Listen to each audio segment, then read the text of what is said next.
जय जय राधा रमण हरि बोल। इस कथा के प्रायोजक हैं जेके सीमेंट लिमिटेड कानपुर, अग्रणी सीमेंट, व्हाइट सीमेंट एवं वॉल पुट्टी निर्माता कंपनी। आपकी मर्जी, प्रार्थना आप स्वीकार करेंगे कि नहीं? अगर स्वीकार करेंगे तो बड़ी कृपा होगी, और नहीं स्वीकार करेंगे तो मेरा दूसरा निर्णय भी मैंने कर लिया है। अगर कल पूजन के बाद तक आप वहाँ नहीं आएंगे तो मैं पूजन के बाद अपने शरीर का परित्याग कर दूंगी, लेकिन शिशुपाल के साथ मैं विवाह करने वाली नहीं हूँ। 100 जन्म भी लेने पड़े तो भी मैं विवाह करूँगी तो आपके साथ करूँगी। क्या निष्ठा थी, क्या प्रेम था। महाराज भगवान ने जब ये संदेश सुना उनका हृदय भी कांप गया।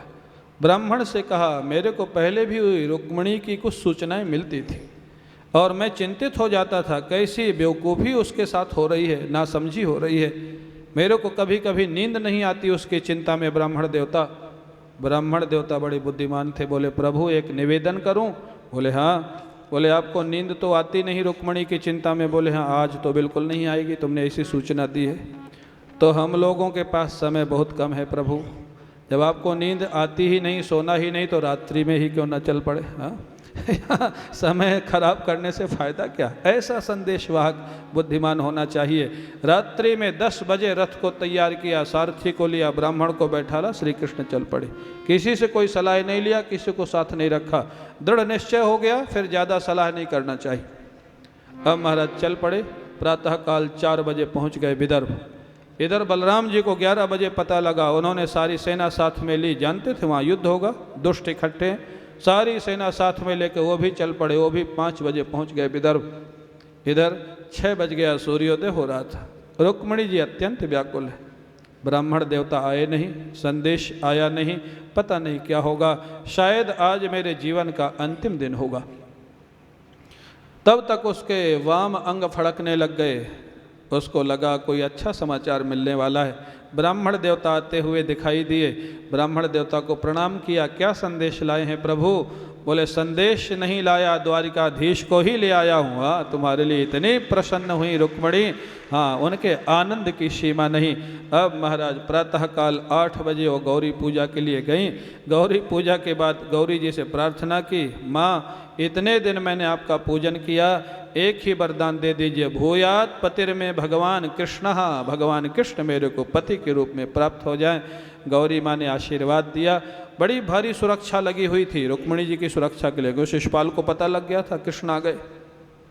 जानते हैं भगवान ने सुरक्षा को कैसे तोड़ा उसको? भगवान ने अपने सारथी को कह दिया कि शिशुपाल का रथ जैसा सजा है ना, वैसा अपना रथ सजा लो। और उस रथ के अंदर वो छिप के बैठ गए और मंदिर में आराम से पहुंच गए। सुरक्षा कर्मियों ने रास्ता दे दिया। क्यों भाई? सुरक्षा तो लगी थी कृष्ण को रोकने के लिए, शिशुपाल को रोकने के लिए तो लगी नहीं थी। बड़ी बुद्ध, क्योंकि पहले झगड़ा हो जाता तो हरण में समस्या आती। पहले प्रेम से पहुंच गए मंदिर के पास। रुक्मिणी जी पूजन करके निकली। जैसे श्री कृष्ण को देखा वो भाग के श्री कृष्ण के पास आ गई।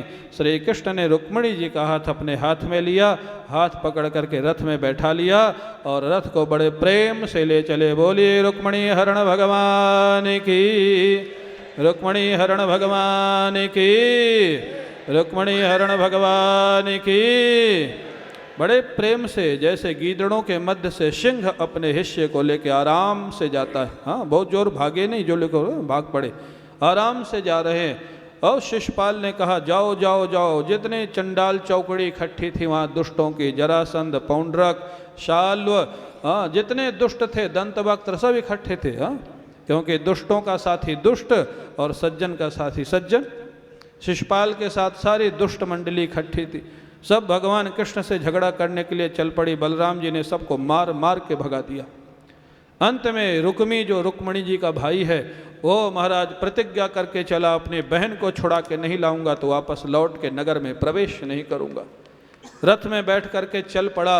जोर से ललकारा श्री कृष्ण को, ठहर जा मेरे बहन के चोर, तेरी चोरी की आदत अभी तक नहीं गई। बचपन में माखन चुराता था, कपड़े चुराता था, मेरी बहन को चुरा के जा रहा है। दे दे मेरे वापस बहन को, नहीं मार डालूंगा तेरे को।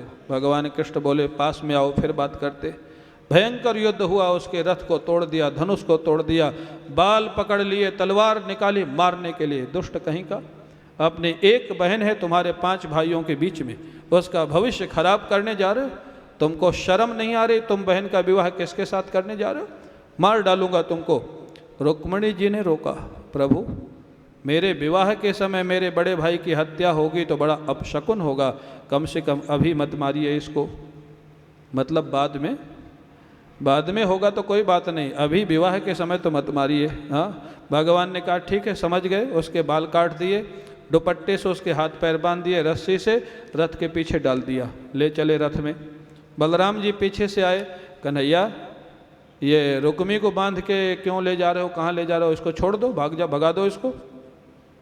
श्री कृष्ण इतने नटखट थे, बोले बलराम जी आपको नहीं मालूम, जब विवाह होगा ना द्वारिका ले जा करके रुक्मिणी के साथ, तो साले की जरूरत पड़ेगी विधि के लिए, और ये बुलाने से आएगा नहीं ये दुश्मन है मेरा, ये बुलाने से नहीं आएगा, बांध के ले चलेंगे इसको, जबरदस्ती से विधि करवा लेंगे और फिर इसको भगा देंगे। बलराम जी बोले तेरा बचपना अभी गया नहीं। तो इतना नटखट है, अरे कोई जबरदस्ती विधि कराई जाती है, छोड़ दे इसको। किसी तरह उसको छुड़ाया। श्री कृष्ण रुक्मिणी जी को लेकर के द्वारिका आ जाते हैं, सारी द्वारिका को सजाया जाता है। ओ महाराज, हाँ, केले के खंभे, मंडप सुंदर बनाया गया, सारी द्वारिका में बंधनवार लगाए गए। भगवान का पहला विवाह बड़े बड़े वैदिक पंडितों को बुलाया गया, और वैदिक पंडितों के साथ अग्नि को साक्षी दे करके सप्तपदी के साथ वैदिक विधि के साथ रुक्मिणी जी का भगवान के साथ विवाह संपन्न होता है। बोलिए रुक्मिणी वल्लभ भगवान की, रुक्मिणी वल्लभ भगवान की, द्वारिकाधीश भगवान की, द्वारिकाधीश भगवान की जय जय श्री राधे। अब भगवान के विवाह के दर्शन होंगे आपको, भगवान द्वारिकाधीश के और रुक्मिणी जी के, और एक विवाह का गीत होगा। आप लोग शांति से बैठे रहें और भगवान के विवाह के उत्सव का दर्शन करें। तब तक हमारे संगीतकार शहनाई बजाएंगे, भगवान के विवाह की बारात आ रही।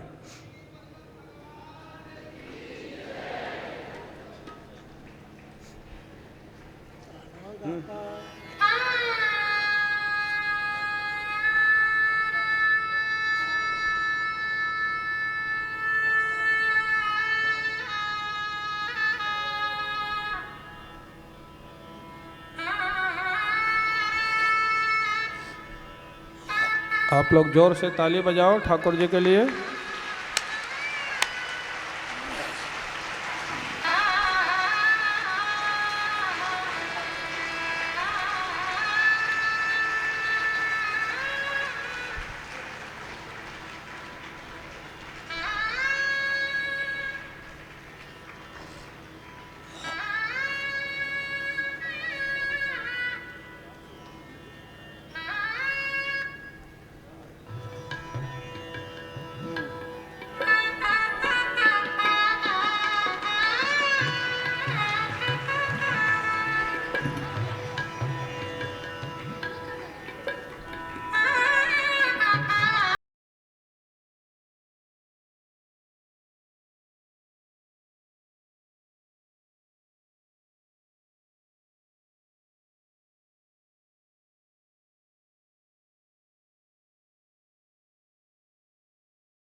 विश्वाभूतानि जातवेदः पुनेहिमा पुष्पाणि गृहीत्वा ॐ मा भद्रं कर्णैभिः शृणुयाम देवा भद्रं पश्येमाक्षभिर्जजत्राः स्थिरैरङ्गैस्तुष्ट्वा कुशस्तनो भृभ्यसे महि देवहितं जदायुः शतमिन्नो शरदो अन्ति देवा जत्रान्नश्चक्रा जर्षन्तनो नाम्मा पुत्रासो यत्र पितरो भवन्ति मानो मध्यारिगतायुर्गन्तो आदित्यौरादितिरन्तरिक्षमादितिर्माता स पिता स पुत्रः विश्वे देव आदितिः पञ्चजना आदितिर्जातमादितिर्जनत्वं द्यौः शान्तिरन्तरिक्षगुं शान्तिः पृथ्वी शान्तिरापः शान्तिरौषधयः शान्तिः वनस्पतयः शान्तिर्विश्वे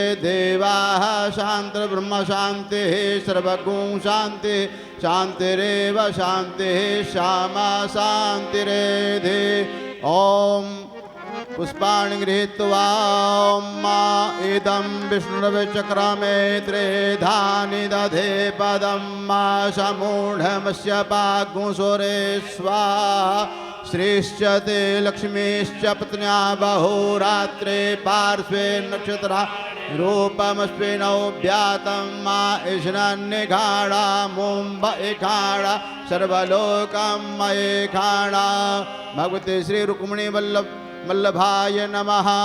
ध्यानार्थे पुष्पाणि समर्पयामि स्वरूपचारार्थे गन्धाक्षत पुष्पाणि समर्पयामि ॐ मा त्वांगं दर्भा अघनं स्वामीन्द्र स्वां बृहस्पतिः त्वामोखद सोमो राजा विद्वान् क्षमादमुच्यत अक्षन्नमी मदन्तः जवप्रिया अधोखत स्तोखत शुभानव विप्रानविष्टया मते जोजान विन्द्रते हरे।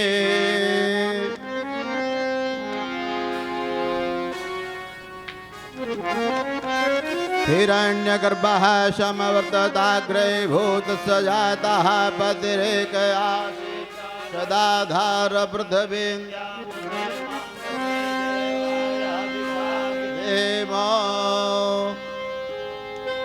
स्वन्ताय सहस्रमूर्तये सहस्रपादाक्षिश्रोर्नाम्ने पुरुषाय शाश्वते सहस्रकोटियुगधारणे नमः। विष्णु गुरुर्देवो महेश्वराय गुरु साक्षात् परब्रह्म तस्मै श्री गुरुवे नमः। कारं व्याप्तं येन चराचरं तत्पदं दर्शितं येन तस्मै श्री गुरुवे नमः। बोलिए रुक्मिणी वल्लभ भगवान की जय।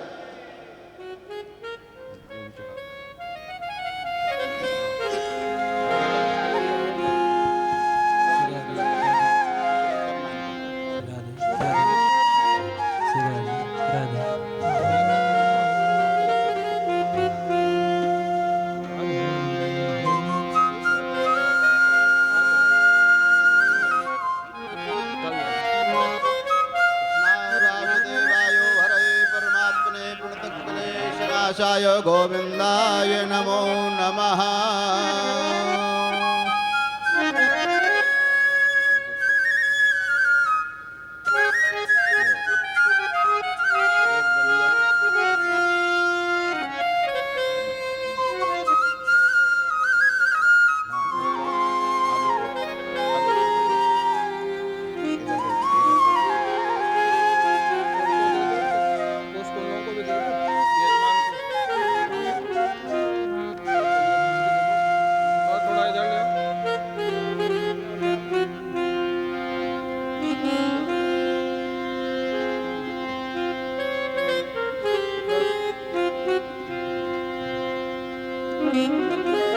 ओम मंगलम भगवान विष्णु मंगलम गरुड़ध्वजः मंगलम पुंडरीकाक्षाय मंगलाय तनो हरे।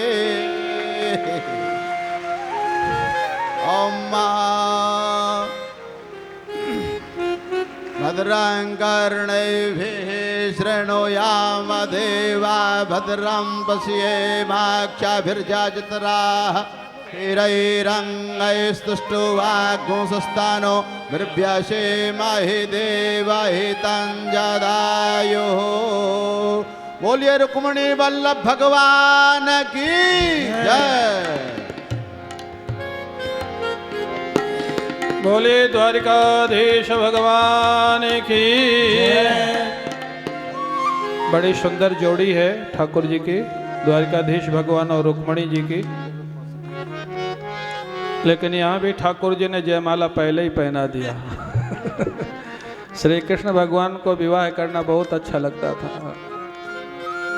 आप लोग दर्शन करें और विवाह का एक गीत होगा, उसका आनंद लेंगे आप लोग।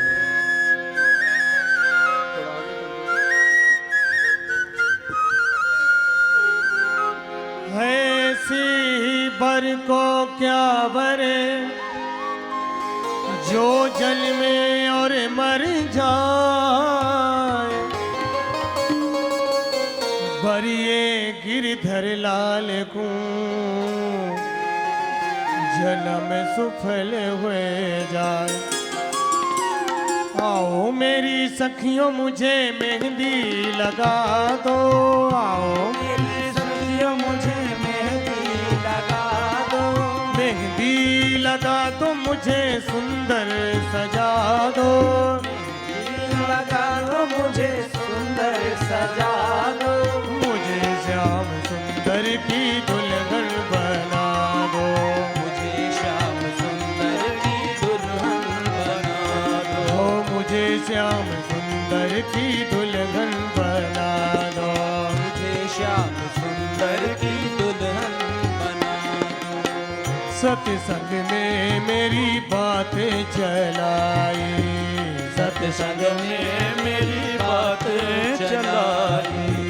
सतगुरु ने मेरी किन्हीं रे सगाई। सतगुरु ने मेरी किन्हीं रे सगाई। सत्संग में मेरी बात चलाई। सत्संग में मेरी बात चलाई। सतगुरु ने मेरी किन्हीं रे सगाई। सतगुरु ने मेरी किन्हीं रे सगाई। उनको बुला के हथेले बातों करा दो। उनको बुला के हाथों ले बातों करा दो। मुझे श्याम सुंदर की दुल्हन बना दो। मुझे श्याम सुंदर की दुल्हन बना दो। मुझे श्याम सुंदर की दुल्हन बना दो। मुझे श्याम सुंदर की दुल्हन बना दो।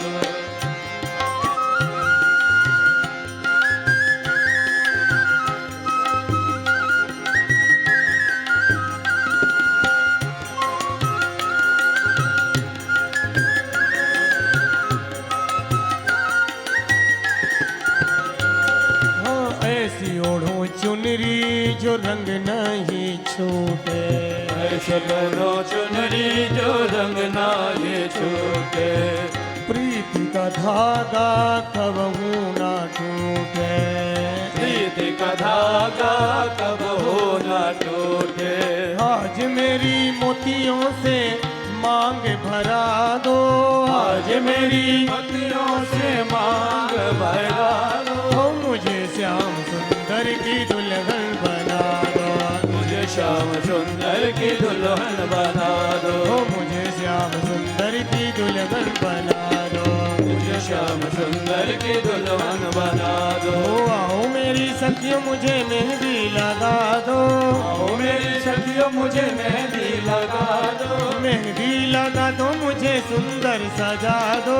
मेहंदी लगा दो मुझे सुंदर सजा दो। हाँ मुझे श्याम सुंदर की दुल्हन बना दो। मुझे श्याम सुंदर की दुल्हन बना दो। मुझे श्याम सुंदर की दुल्हन बना दो। बोलिए द्वारिकाधीश भगवान की। भगवान का विवाह बड़ी धूमधाम के साथ संपन्न हुआ। सारी द्वारिका में आनंद हुआ। अब आप सभी लोग दर्शन कर रहे हैं। शांतम शाश्वतमप्रमेयमनघं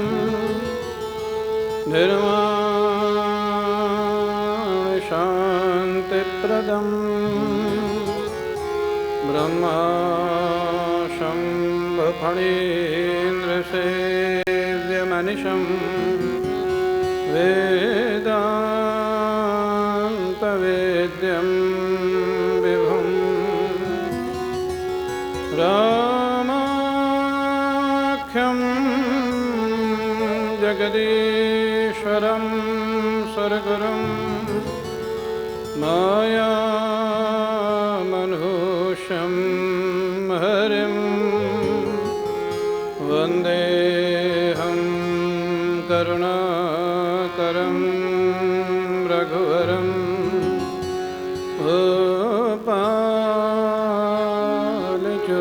गोपालचूडामणिं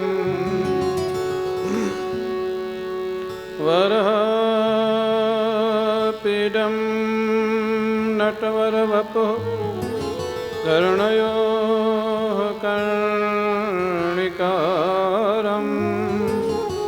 बिभ्रतवासः कनककपिशं वैजयन्तीं च माला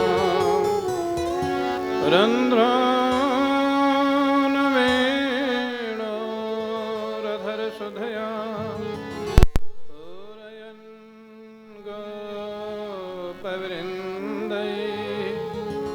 वृन्दारण्यं स्वपदरमणं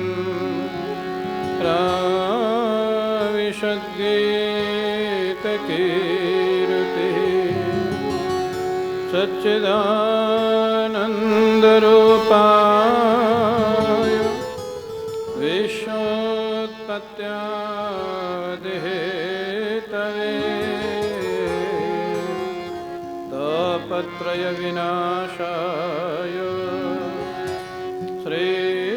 श्रीकृष्णाय वयं नमः। यं प्रव्रजन्तमनुपेतमपेतकृत्यं द्वैपायनो विरहकातर्या जुहाव पुत्रेति तन्मयतया तरवोऽभिनेदुः तं सर्वभूतहृदयं मुनिमानतोऽस्मि।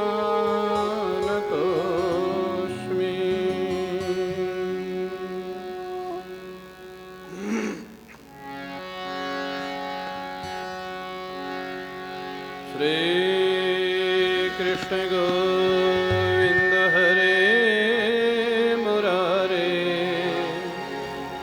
हे नाथ नारायण वासुदेवा। श्रीकृष्ण गोविन्द हे मुरारे, हे नाथ नारायण वासुदेवा। श्रीकृष्ण गोविन्द हरे मुरारे, हे नाथ नारायण वासुदेवा। श्रीकृष्ण गोविंद हरे मुरारे, हे नाथ नारायण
परम पूज्य प्रातः स्मरणीय श्री सद्गुरुदेव भगवान के श्री चरणारविंदों में साष्टांग प्रणाम। क्षमादरणीय श्री सुशीला माँ जी, आदरणीय मनोरमा जी, आदरणीय कल्पना जी, आदरणीय अरुणा जी, यद निधिपति जी, अभिषेक जी, श्री चतुर्वेदी परिवार, समुपस्थित भगवत कथा अनुरागी सज्जनों, हम सभी लोग पुनः द्वारिकाधीश की पावन कृपा से और श्री आदरणीय गौर हरि जी और गोविंद हरि जी की पावन स्मृति में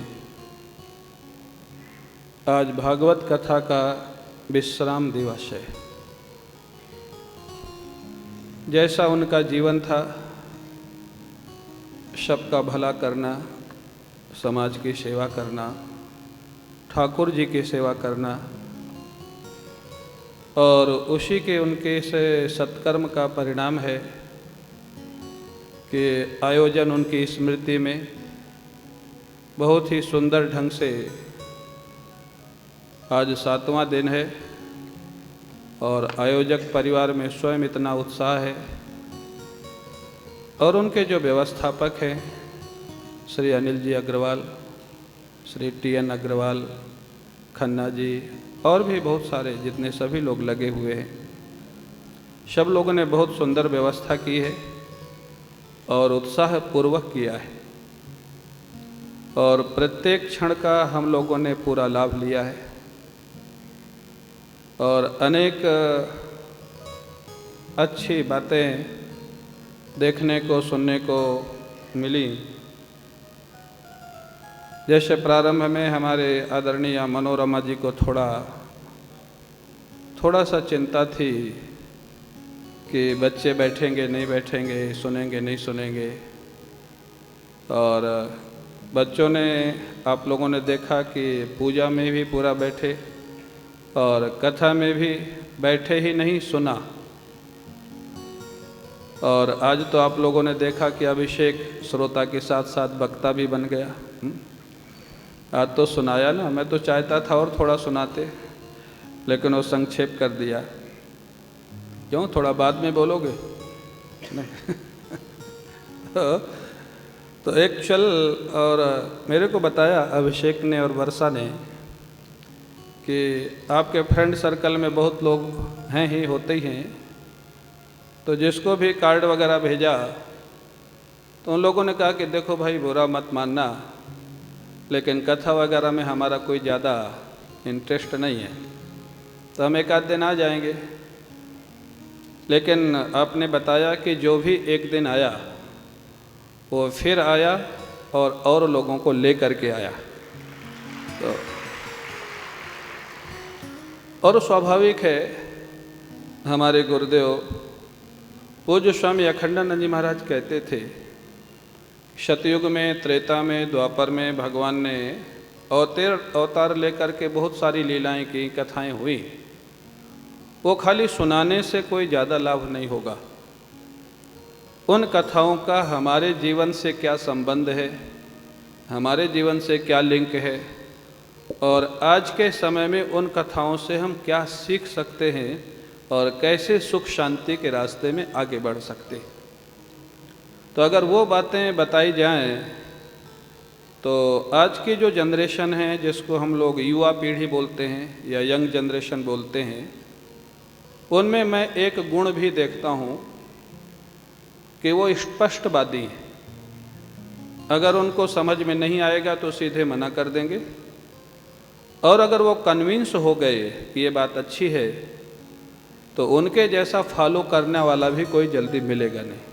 या तो वो 100% मना करेंगे या 100% फॉलो करेंगे। तो एक अच्छा गुण है, आप सामने हाँ हाँ करते रहो और पीछे नहीं करो, उससे अच्छा है कि या तो सामने हाँ कर दो या सामने मना कर दो। सच्चाई यहीं से प्रारंभ होती है। और साधना में सफल वही होता है जिसके जीवन में सच्चाई होती है। तो इसलिए मेरे को तो नहीं लगता कि आज की जनरेशन ज़्यादा खराब है या इधर उधर है। मैं तो कहता हूँ कि वो बिल्कुल ठीक है, और जहाँ है उसको ठीक एक तो बताने वाला चाहिए, ठीक कन्विंस करने वाला चाहिए, उसको समझ में आ जाए तो इतना अच्छा फॉलो करते हैं कि शायद बुरा मत मानिएगा, पुराने लोगों में भी सब लोग उतना अच्छा फॉलो नहीं कर पाते। तो इसलिए ये जितनी कथाएं भागवत में हैं, आज आदरणीय अरुणा जी कह रही थी कि कोई महापुरुष कहते थे कि भागवत जी का तो एक श्लोक भी रोज कोई पढ़े तो भी उसका कल्याण हो सकता है। क्यों? जिन महर्षि व्यास ने ब्रह्मसूत्र की रचना की, वेदांत का सर्वश्रेष्ठ ग्रंथ, जिन महर्षि व्यास ने महाभारत की रचना की, जिन महर्षि व्यास ने वेदों का विभाग किया, वही महर्षि व्यास चिंतित होकर के हमारे आपके कल्याण के लिए, वो जानते थे कलयुग में कोई वेद जल्दी पढ़ेगा नहीं, महाभारत जल्दी पढ़ेगा नहीं, ब्रह्मसूत्र जल्दी पढ़ेगा नहीं, तो वही महर्षि व्यास जिन्होंने इतने बड़े बड़े ग्रंथों की रचना की, वही महर्षि व्यास कलयुग के लोगों के कल्याण के लिए श्रीमद् भागवत की रचना की है, और सारे वेदों का सार श्रीमद् भागवत है। इसलिए आप देखेंगे भागवत में सब कुछ मिलेगा। हाँ, और मैं तो हमेशा कहता हूँ कि जीवन का थोड़ा ईको कम करना भाई। जीवन का जो प्रत्येक प्रश्न है, ठीक है, जीवन का प्रत्येक प्रश्न, वो व्यवहार का प्रश्न हो या अध्यात्म का प्रश्न हो, ऐसा जीवन का कोई प्रश्न नहीं है जिसका समाधान श्रीमद् भागवत के अंदर नहीं है। हाँ? तो पूरी भागवत में 5 श्लोक रोज पढ़ें, 10 श्लोक पढ़ें, उनका अर्थ पढ़ें, और नहीं समझ में आवे तो 10वें स्कंध से शुरू करो। 10वें स्कंध में तो भगवान कृष्ण की लीलाएं हैं, पहले वो पढ़ो। हाँ, एक भिक्षु शंकरानंद जी थे, बड़े विरक्त महात्मा, हरिद्वार ऋषिकेश में रहते थे। हमारे गुरुजी उनके विषय में लिखा है, पूज्य स्वामी अखंडानंद जी महाराज ने। तो वो पक्के वेदांती थे और भागवत इत्यादि वो जानते थे, ये तो लीला भाग है, ये तो लीलाएं हैं, वो ज़्यादा उसमें रुचि नहीं रखते थे। हमारे पूज्य स्वामी अखंडानंद जी महाराज ने कहा कि मैं आपको भागवत सुनाऊंगा, और वो भिक्षु शंकरानंद जी श्रोता और हमारे गुरुदेव वक्ता। तो ऐसे क्रम से भागवत नहीं सुनाया गुरुजी ने। गुरुजी ने उनको पहले 11वां स्कंध सुनाया। 11वां स्कंद जो आज थोड़ा होगा, जितना समय रहेगा, जिसमें उद्धव जी को भगवान ने ज्ञानोपदेश दिया है, वो जब 11वां स्कंद गुरु जी ने सुनाया तो भिक्षु शंकरानंद जी ने कहा, अच्छा ये भागवत में ये सब लिखा है? बोले हाँ, ये सब भागवत में लिखा है। तो जो ब्रह्मसूत्र में है, जो उपनिषद में है, जो भगवत गीता में है, वही भागवत के 11वें स्कंध में। बड़े प्रसन्न हुए, बोले और सुनाओ। फिर 7वां स्कंध सुनाया, प्रहलाद चरित्र और वर्णाश्रम धर्म। उसके बाद 10वां स्कंध सुनाया, और इतने प्रभावित हुए भिक्षु शंकरानंद, सुनने के बाद बोले मैं तुमको दक्षिणा दूंगा। गुरुजी बोले हमने सोचा ये क्या दक्षिणा देंगे, पैसा ये रखते नहीं, आश्रम इनके पास है नहीं, फटे कपड़े पहनते हैं, दक्षिणा क्या देंगे।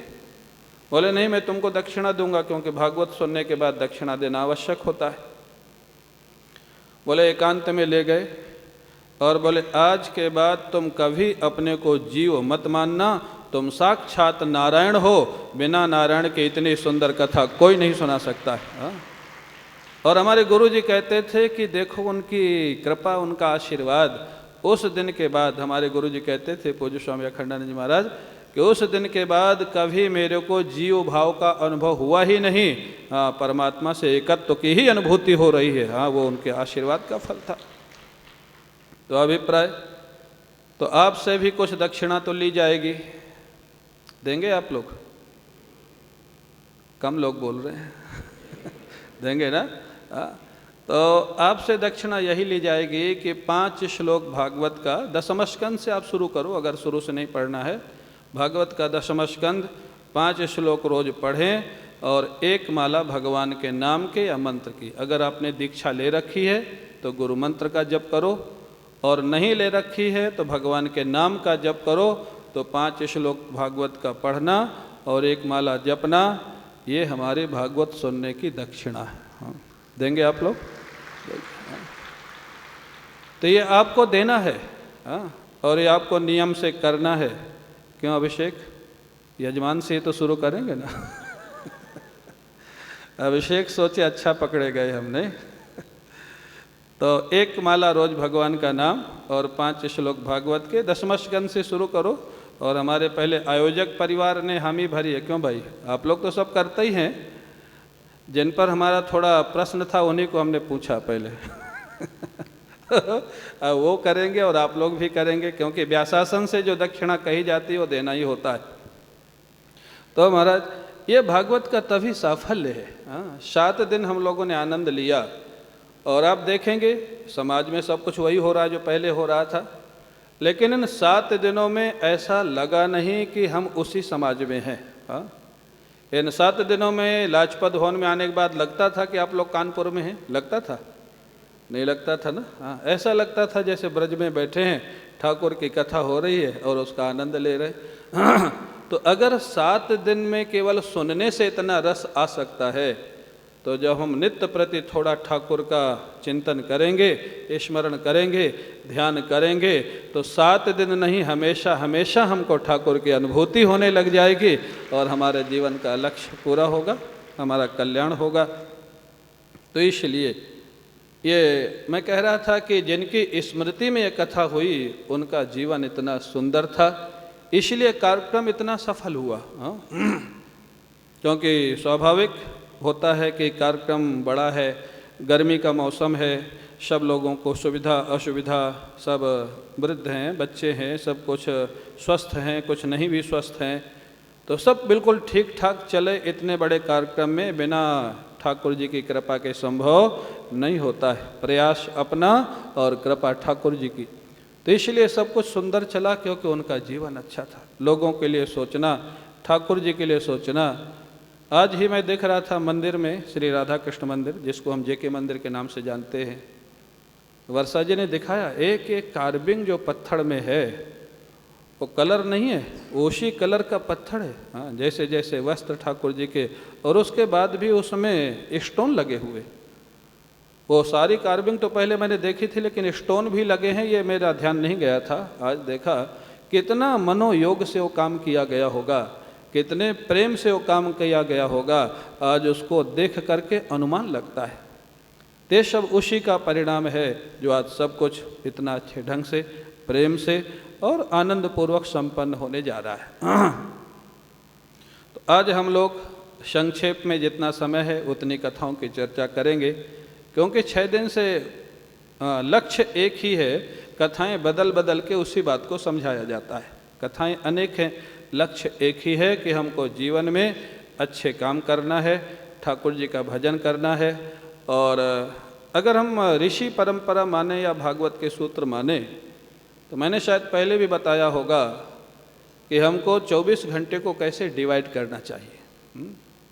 24 घंटे को, 24 घंटा सबके पास है, तो उसमें 7 घंटा सोने के लिए रखो, 7 घंटा, 6 घंटा रात में, 1 घंटा दिन में, या 7 घंटा रात में अगर आप दिन में रेस्ट नहीं लेते। 7 घंटा बहुत होता है।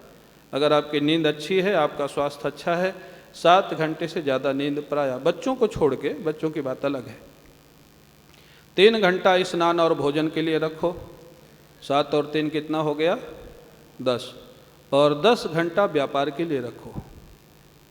हमारे सब बिजनेसमैन लोग हैं, कह सकते हैं कि 10 की जगह हम 12 घंटा करेंगे, 14 घंटा करेंगे तो ज़्यादा सफलता हो सकती। मेरा ऐसा मानना है कि ये थोड़ा भ्रांति है, क्योंकि भौतिक उन्नति में भाग्य 1 नंबर पर होता है और परिश्रम दूसरे नंबर पे होता है, और आध्यात्मिक उन्नति में परिश्रम 1 नंबर पर होता है, भाग्य दूसरे नंबर पे होता है। आप लोग सब व्यापार करते हैं, जानते समझते होंगे, कभी कभी उसी काम में 4 घंटे में जितना फ़ायदा हो जाता है, कभी कभी 4 दिन में भी उतना फ़ायदा नहीं होता। क्यों? परिश्रम तो एक जैसा कर रहे हैं, मेहनत तो एक जैसा कर रहे हैं। तो इसलिए परेशान नहीं होना कि हम 14 घंटा लगे रहेंगे, 16 घंटा लगे रहेंगे, नहीं। आप एक बैलेंस जीवन रखो, एक व्यवस्थित जीवन रखो। तो 10 घंटा व्यापार के लिए, 10 और 10 कितने हो गए? 20। 2 घंटा परिवार के लिए। जिस माता पिता ने आपको जन्म दिया है जिस माता पिता ने आपको ये शरीर दिया है, जिस माता पिता ने कुछ करने के योग्य बनाया है, उस माता पिता का ऋण है तुम्हारे ऊपर। तो 2 घंटा रोज परिवार के लिए, 1 घंटा माता पिता के पास बैठो, एक्चुअल में बैठो। ऐसे नहीं कि मोबाइल लेके बैठे हैं, कंप्यूटर लेके बैठे हैं। एक्चुअल में बैठो, उनका सुख दुख पूछो, कोई ज़रूरत है उनकी सेवा करो, उनके सुख दुख को, क्योंकि उन्होंने 20-25 साल आपके लिए समर्पित किया है, सैक्रिफाइस किया है, वो ऋण है तुम्हारे ऊपर। तो 1 घंटा माता पिता को दो और 1 घंटा पत्नी और बच्चों को दो। जो प्रायः बड़े घरों में मैंने देखा है, झगड़ा इस बात का नहीं है कि गाड़ी नहीं है, बंगला नहीं है, नौकर नहीं है, झगड़ा इस बात का होता है कि एक दूसरे के लिए समय नहीं है। हाँ? तो 1 घंटा रोज पत्नी और बच्चों को देना चाहिए, गृहस्थ का कर्तव्य है। एक्चुअल में वैसे तो साथ में रहते ही हैं, लेकिन साथ में कितना हो गया, 20 और 2 22, 2 घंटा अभी भी बच गए। 2 घंटा ईश्वर के लिए दो, उसमें 1 घंटा सत्संग, सत्संग से बुद्धि शुद्ध होती, बुद्धि क्लियर होगी, व्यू क्लियर होगा। तो 1 घंटा सत्संग, कोई अच्छी पुस्तक पढ़ो, स्वामी विवेकानंद जी, रामकृष्ण परमहंस जी की, पूज्य स्वामी अखंडानंद जी महाराज की, स्वामी चिन्मय आनंद जी की, जिनकी आपको अच्छी लगती हो, ठीक गाइडेंस मिलता हो, पुस्तक पढ़ो या सीडी सुनो और 1 घंटा साधना करो, जप करो, ध्यान करो, पाठ करो, जो तुम्हारे गुरुदेव ने जो तुमको बताया हो। 2 घंटा कम से कम, और ये 25 से 50 की एज वालों के लिए 2 घंटा है। 50 के बाद उसका समय और बढ़ाने का विधान है। एक बम्बई में मैं यही बात सुना रहा था, प्रेमपुरी आश्रम में कथा हो रही थी। एक युवक खड़ा होकर बोला, महाराज आपने तो ट्रैफिक का समय तो काउंट किया ही नहीं। तो ट्रैफिक में टाइम जाता है, और बात सही है, बम्बई और दिल्ली में ट्रैफिक में बहुत टाइम जाता है। बुद्धि तो है, बुद्धि आजकल बहुत तेज है। तो मैंने कहा अच्छा ठीक है, तो अगर 2 घंटा भगवान को नहीं दे सकता है तो भगवान वाले में ही 1 घंटा कम कर ले, कोई बात नहीं। तो 1 घंटा तो ट्रैफिक का निकाल ले और 1 घंटा भगवान को दिया कर। 1 घंटे में आधा घंटा सत्संग कर, आधा घंटा साधना कर, मिनिमम 1 घंटा। हाँ, ऐसे नहीं कि हम ऑफिस जा रहे हैं, भगवान को हाथ जोड़ लिया। हाँ, ऐसे नहीं भगवान को चलते चलते एक फूल चढ़ा दिया। अरे भगवान तुम्हारे लिए कुछ, भगवान को तुमसे कुछ चाहिए ऐसा नहीं है। लक्ष्मी जी जिनकी सेवा करती है, अन्नपूर्णा जिनका इशारा देखती है, वो ठाकुर को तुमसे कुछ चाहिए ऐसा नहीं है। तुम उनके लिए कुछ करोगे तो तुम्हारा भला होगा, तुम्हारा कल्याण होगा ठाकुर के लिए। इसलिए मिनिमम कम से कम 1 घंटे का समय रोज निकालना चाहिए कि नहीं भाई? हाँ, तो निकालोगे ना?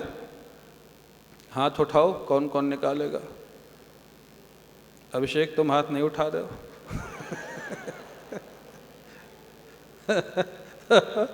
महाराज तो कहते हैं इसलिए सबको ठाकुर जी के लिए समय निकालो, तो तुम्हारी भलाई के लिए। और ये हमारी दक्षिणा है भागवत सुनने की। कई लोगों ने पीछे से कहा महाराज मंच पे आने को मिलता नहीं, हम दक्षिणा कैसे दे? देखो हमने दक्षिणा ले ली सबसे, हाँ अच्छे से ले ली, और ये दोगे तो हमको ज़्यादा खुशी होगी।